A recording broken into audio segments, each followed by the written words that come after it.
नमस्कार दोस्तों, स्वागत है आप सभी का आपके अपने ही YouTube चैनल स्टडी डिलाइट पर। RO का टेस्ट सीरीज चल रहा है और आज हम देखेंगे टेस्ट नंबर 36 को। और दोस्तों आप भी हमारे साथ प्रश्नों को हल करते चलिए और कमेंट बॉक्स में जरूर बताइए कि आपके कितने प्रश्न सही हुए। तो आइए शुरुआत करते हैं आज के पहले प्रश्न से। पहला प्रश्न पॉलिटी से है कि निम्नलिखित में से संविधान के किस अनुच्छेद में नागरिकों के लिए समान नागरिक संहिता का उल्लेख किया गया है। ऑप्शन ए है अनुच्छेद 40, बी है अनुच्छेद 44, सी है अनुच्छेद 51, डी है अनुच्छेद 51 क। तो इसका सही जवाब होगा ऑप्शन नंबर बी यानी कि अनुच्छेद 44। दोस्तों समान नागरिक संहिता का उल्लेख अनुच्छेद 44 में किया गया है।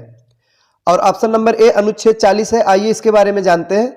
अनुच्छेद 40 में ग्राम पंचायतों के गठन का प्रावधान है। यह भी याद रखिएगा दोस्तों, ग्राम पंचायतों के गठन का प्रावधान किस अनुच्छेद में है, तो यह है अनुच्छेद 40 में। और अनुच्छेद 51 इसमें क्या है, तो अंतर्राष्ट्रीय शांति और सुरक्षा की बात इसमें कही गई है। अंतर्राष्ट्रीय शांति और सुरक्षा की बात अनुच्छेद 51 में कही गई है। और 51 का महत्वपूर्ण है दोस्तों, इसमें मौलिक कर्तव्यों का उल्लेख किया गया है। तो अनुच्छेद 51 का में क्या है, मौलिक कर्तव्यों का उल्लेख किया गया है। और मौलिक कर्तव्य यह किस समिति की सिफारिश पर जोड़ा गया था, तो दोस्तों यह भी याद रखिएगा स्वर्ण सिंह समिति की सिफारिश पर। परीक्षा में कई बार पूछा गया है कि मौलिक कर्तव्य किस समिति की सिफारिश पर जोड़ा गया, तो स्वर्ण सिंह समिति की सिफारिश पर जोड़ा गया। तो इस प्रश्न का सही जवाब क्या होगा, ऑप्शन नंबर बी यानी कि अनुच्छेद 44, समान नागरिक संहिता अनुच्छेद 44 में इसका उल्लेख किया गया है। अगला प्रश्न है किसी व्यक्ति को न्यायिक समिति की अनुशंसा के बिना निवारक नजरबंदी के रूप में अधिकतम कितने समय तक बंदी बनाए रखा जा सकता है। तो दोस्तों नजरबंदी के रूप में अधिकतम कितने समय तक बंदी बनाए रखा जा सकता है, तो इसका सही जवाब होगा ऑप्शन नंबर बी यानी कि अधिकतम 3 माह तक। अगला प्रश्न है ताप विद्युत शक्ति केंद्र एवं संबंधित राज्यों के संदर्भ में कौन सुमेलित नहीं है। तो सुमेल करने के लिए कहा गया है। आइए देखते हैं इसमें से कौन सा एक सही सुमेलित नहीं है। तो आइए मिलान करते हैं। ऑप्शन ए है बगलकोट और दिया गया है जम्मू कश्मीर, यह बिल्कुल सही है दोस्तों। बगलकोट ताप विद्युत शक्ति केंद्र है जम्मू कश्मीर में स्थित है। बी है बदरपुर, तो यह दिल्ली में स्थित है, तो ऑप्शन नंबर बी भी सही है। सी है कोटा, कोटा राजस्थान में स्थित है, सभी जानते हैं दोस्तों। तो कोटा कहाँ है, राजस्थान में। और ऑप्शन नंबर डी है बल्लार शाह ताप विद्युत शक्ति केंद्र, गुजरात दिया गया है, यह गलत हो जाएगा। बल्लार शाह दोस्तों यह महाराष्ट्र में स्थित है। तो यह कहाँ स्थित है, महाराष्ट्र में। तो ऑप्शन नंबर डी यही सही सुमेलित नहीं है। अगला प्रश्न है केंद्र एवं राज्यों के बीच शक्तियों का बंटवारा संविधान की किस अनुसूची में दिया हुआ है। ऑप्शन ए है 5वीं अनुसूची, बी है 6ठी अनुसूची, सी 7वीं अनुसूची और डी है 8वीं अनुसूची। तो इसका सही जवाब होगा ऑप्शन नंबर सी 7वीं अनुसूची। केंद्र एवं राज्यों के बीच शक्तियों का बंटवारा इसका जो प्रावधान है वो 7वीं अनुसूची में है। और परीक्षा में 8वीं अनुसूची से बार बार प्रश्न पूछा गया है। तो आइए जानते हैं 8वीं अनुसूची में क्या है। तो दोस्तों संविधान की 8वीं अनुसूची में भाषा का प्रावधान है और कुल संविधान द्वारा 22 भाषाओं को मान्यता दी गई है। तो संविधान में कितनी भाषाओं का उल्लेख किया गया है, 22 भाषाओं का। और यह किस अनुसूची में है, तो यह 8वीं अनुसूची में है। अगला प्रश्न है भारत की संविधान सभा की पहली बैठक आयोजित की गई थी। तो पहली बैठक का आयोजन कब किया गया था, 9 दिसंबर 1946 को किया गया था। तो सही जवाब होगा ऑप्शन नंबर बी 9 दिसंबर 1946 को। दोस्तों संविधान सभा की जो पहली बैठक हुई थी उसका आयोजन 9 दिसंबर 1946 को किया गया था। और दूसरी बैठक 2 दिन बाद यानी कि 11 दिसंबर को किया गया था। और तीसरी बैठक उसके 2 दिन बाद 13 दिसंबर को किया गया था। तो 9, 11, 13 यह तीनों डेट याद रखिएगा। आगे है निम्नलिखित उद्देश्यों में से कौन सा एक भारत के संविधान की प्रस्तावना में वर्णित नहीं है। तो ऑप्शन ए है विचार की स्वतंत्रता, यह प्रस्तावना में वर्णित है। बी है अभिव्यक्ति की स्वतंत्रता, यह भी है।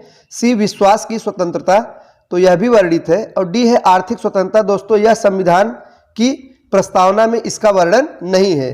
तो ऑप्शन नंबर डी यही सही जवाब हो जाएगा। आर्थिक स्वतंत्रता की बात संविधान की प्रस्तावना में नहीं किया गया है। अगला प्रश्न है, निम्नलिखित कथनों पर विचार कीजिए। तो 3 कथन दिए गए हैं, आइए दोस्तों देखते हैं। पहला कथन है कि पृथ्वी का वायुमंडल संवहन विधि द्वारा गर्म होता है। तो यह कथन बिल्कुल सही है, पृथ्वी का जो वायुमंडल है यह संवहन विधि द्वारा गर्म होता है। दूसरा कथन है कि पारे में ऊष्मा का संचरण विकिरण विधि द्वारा होता है। तो दोस्तों यह गलत हो जाएगा, पारे में जो ऊष्मा का संचरण है वो विकिरण विधि से नहीं होता है, यह चालन विधि से होता है। तो दूसरा कथन गलत हो जाएगा। तीसरा कथन है, एस्बेस्टस में ऊष्मा का संचरण चालन विधि द्वारा होता है, यह भी गलत है। दोस्तों जो एस्बेस्टस है यह ऊष्मारोधी पदार्थ है, तो जब ऊष्मारोधी पदार्थ है तो इसमें ऊष्मा का संचरण होगा ही नहीं, तो यह कथन बिल्कुल गलत है। तो सही जवाब क्या होगा? ऑप्शन नंबर ए, यानी कि केवल एक जो कथन है, पहला कथन, यह बिल्कुल सही है, बाकी दोनों कथन गलत है। अगला प्रश्न है, प्रकाश संश्लेषण के दौरान निम्नलिखित में से कौन सी प्रक्रिया नहीं होती? तो ऑप्शन नंबर ए है, क्लोरोफिल द्वारा प्रकाश ऊर्जा का अवशोषण होता है, बिल्कुल सही है। दूसरा कथन है, प्रकाश ऊर्जा का रासायनिक ऊर्जा में रूपांतरण और पानी के अणुओं का हाइड्रोजन और ऑक्सीजन में विभाजन। दोस्तों यह भी प्रकाश संश्लेषण के दौरान होता है, यह कथन भी बिल्कुल सही है। सी है, कार्बन डाइऑक्साइड का कार्बोहाइड्रेट में ऑक्सीकरण। तो यह गलत हो जाएगा। दोस्तों प्रकाश संश्लेषण के दौरान कार्बन डाइऑक्साइड का कार्बोहाइड्रेट में ऑक्सीकरण नहीं होता, तो तीसरा कथन गलत है। चौथा इनमें से कोई नहीं। तो दोस्तों इस प्रश्न का सही जवाब होगा ऑप्शन नंबर सी। अगला प्रश्न है, पौधों में गैसों का आदान प्रदान निम्नलिखित में से किसके बीच होता है? ऑप्शन ए है केवल पत्ते, बी है पत्तियां और तनों के बीच, सी है पत्तियां और जड़ें, डी है पत्तियां, तने और जड़ों के बीच। सही जवाब होगा ऑप्शन नंबर डी, यानी कि पत्तियों, तनों और जड़ों के बीच में गैसों का आदान प्रदान होता है। अगला प्रश्न है, सूची 1 को सूची 2 से सुमेलित कीजिए और सूचियों के दिए गए कूट से सही उत्तर चुनिए। तो एक तरफ रोग का नाम दिया गया है और दोस्तों दूसरी तरफ है प्रभावित अंग, दूसरी तरफ है प्रभावित अंग। तो किस रोग से कौन सा अंग प्रभावित होता है, आइए इसका सुमेल करते हैं। पहला है इंसेफेलाइटिस, जापानी इंसेफेलाइटिस के बारे में पूछा गया है।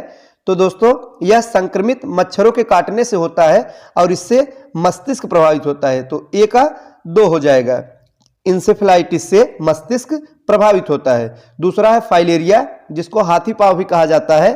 तो दोस्तों यह परजीवी क्यूलेक्स फैटिगंग्स मादा मच्छर द्वारा फैलता है और दोस्तों इससे जो है क्या प्रभावित होता है, तो लसिका पर्व प्रभावित होता है। तो बी का 3 हो जाएगा।